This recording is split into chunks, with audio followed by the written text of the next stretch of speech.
I took up the night shift gig at the gas station because I was low on cash and needed a second job. I stuck with it for a few months. It was during my first or second month when this dude started showing up real late, like around 4 a.m., regularly. He was a tall guy, maybe 6 feet, with long, messy hair. Every time, he'd stroll in, grab a tall boy, and head out. After a bit, he asked me for my name. I told him, and he just kept saying, "Rob, I like that," while chuckling to himself. He popped open the tall boy he just bought and walked out, muttering to himself. It was pretty clear he was hammered. That night, I got curious and wondered if he had been hitting the bottle and driving every single time he came to the store. I watched him leave and disappear from the gas station property. It made sense because he never bought gas. He only got alcohol every time. I saw him nearly every night after that.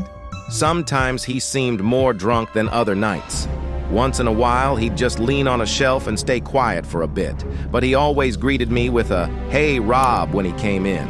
One night, he was just standing there, sipping on the tall boy he'd bought, not saying a word, just staring at the wall. I finally got around to asking him his name. He took about 5 seconds to think and then said, "Paul." I always thought Paul was a common fake name people use. I wondered if he picked it just to not say his true identity, but I just rolled with it. "So, Paul, where do you work?" I inquired. He burst into laughter so loud that it caught me off guard.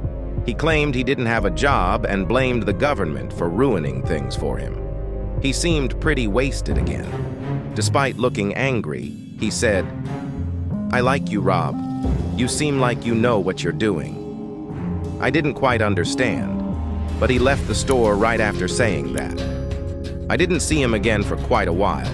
Over a week passed, which was a long time for a regular like him. Paul always gave me this weird, kinda creepy vibe. I thought he was usually drunk, but there was clearly some serious stuff going on in his life. One super stormy night when there were hardly any customers around because of the bad weather, I heard the front door ding as someone came in. Without even checking, I had this feeling it might be Paul.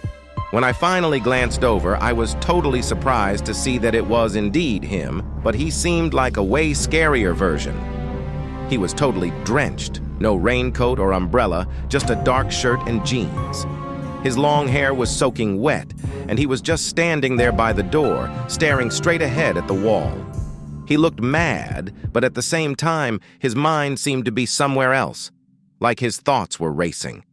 The way he stood there, all blank-eyed and soaked, it seriously gave me the creeps. I said, "Paul, are you okay?" He didn't turn his head or move. He stood still and said, "I did something really bad." I asked, "What did you do?"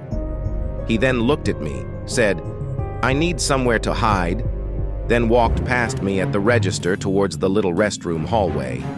He disappeared behind the wall, and I heard one of the doors open and close. I was genuinely getting uncomfortable with Paul now.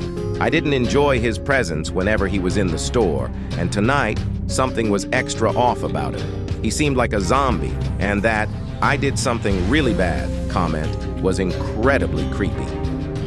After a while, Paul still hadn't come out of the bathroom. I thought he was probably wasted again, either passed out or throwing up. I didn't want to get involved. Then suddenly the lights went out and the whole store was in darkness.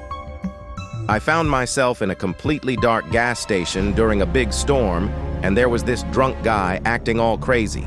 I grabbed a flashlight from behind the counter and cautiously made my way to the back of the store where the inventory was kept, near the panel board. The restroom doors were in the same hallway. As I walked past them, both doors were slightly open, and Paul wasn't in either of them. I pushed open the door to the back, thinking of heading straight to the panel board. But then, I stopped dead in my tracks at the sound of a faint dripping and the squelching of wet shoes in the room. My heart sank into my stomach. I mumbled, "Paul," in a scared, shaky voice. The squeaks were right beside me. When I shone my flashlight in that direction, there was Paul, eyes wide open, lunging at me and screaming, "I'm gonna kill you!" I managed to push him away as he scratched at my back. I bolted back to the front of the store, and he didn't chase me. I grabbed my rain jacket and sprinted to my car. Sitting inside, I dialed 911, and the operator stayed on the line with me. Soon, a couple of police officers arrived and went inside with me. Paul was still hiding in the back room, curled up in a corner like some wild animal. His pupils were huge. It was only then that I realized he was on something. After I told the police that he had attacked me, threatened to kill me, and mentioned doing something really bad earlier, they took him to the station. It took me more than a month to learn that the guy I knew as Paul was actually named Martin. Shockingly, he had violently killed his ex-wife. It might have occurred on the very night he showed up at the gas station. In short, after that night, I decided I never wanted to work another night shift at any job again. Don't miss any stories and subscribe to the channel. See you next time around. Take care.